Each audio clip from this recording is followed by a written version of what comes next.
રાજ્યમાં વધુ એક બ્રિજની કામગીરી વિવાદમાં બનાસકાંઠામાં પાલનપુર બ્રિજ હાઈવે ઉપર બ્રિજની કામગીરી પર સવાલ ઉઠ્યા। બ્રિજમાં વચ્ચેથી જ ગેપ પડી જતા વાહન ચાલકોને અકસ્માતની ભીતિ।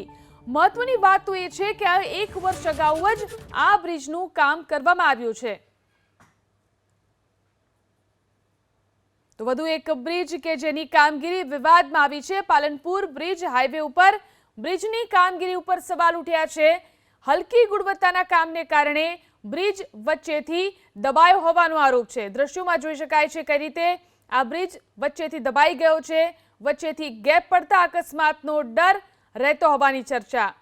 તો હલકી ગુણવત્તાના કામથી બ્રિજ વચ્ચેથી દબાઈ ગયાનો આરોપ લાગ્યો છે। 1 વર્ષ પહેલા જ આ બ્રિજનું કામ કરવામાં આવ્યું છે, ત્યારે 1 વર્ષમાં જ બ્રિજની આ સ્થિતિ થઈ છે। પાલનપુર બ્રિજ હાઈવે પર બ્રિજની કામગીરી ઉપર સવાલ ઉઠી રહ્યા છે।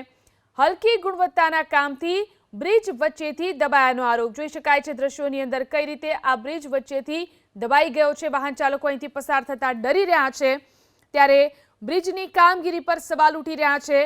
રાજ્યનો વધુ એક બ્રિજ કે જેની ગુણવત્તા ઉપર સવાલ ઉઠ્યા છે। 1 વર્ષ પહેલા જ આ બ્રિજને ખુલ્લો મૂકવામાં આવ્યો છે, ત્યારે બ્રિજમાં વચ્ચેથી ગેપ પડી જતા હલકી ગુણવત્તાના કામને કારણે આ બ્રિજ વચ્ચેથી દબાયાનો આરોપ છે। વાહન ચાલકો અહીંથી પસાર થતા ડરી રહ્યા છે। બ્રિજ હાઈવે ઉપર આવેલો હોવાથી અહીંથી ભારે વાહનો પણ પસાર થતા હોય છે, ત્યાંથી જેના કારણે અકસ્માતનો પણ ભય અહીંથી પસાર થતા લોકોને સતાવી રહ્યો છે। જોઈ શકાય છે આ દ્રશ્યોમાં કઈ રીતે વચ્ચે જગ્યા થઈ ગઈ છે।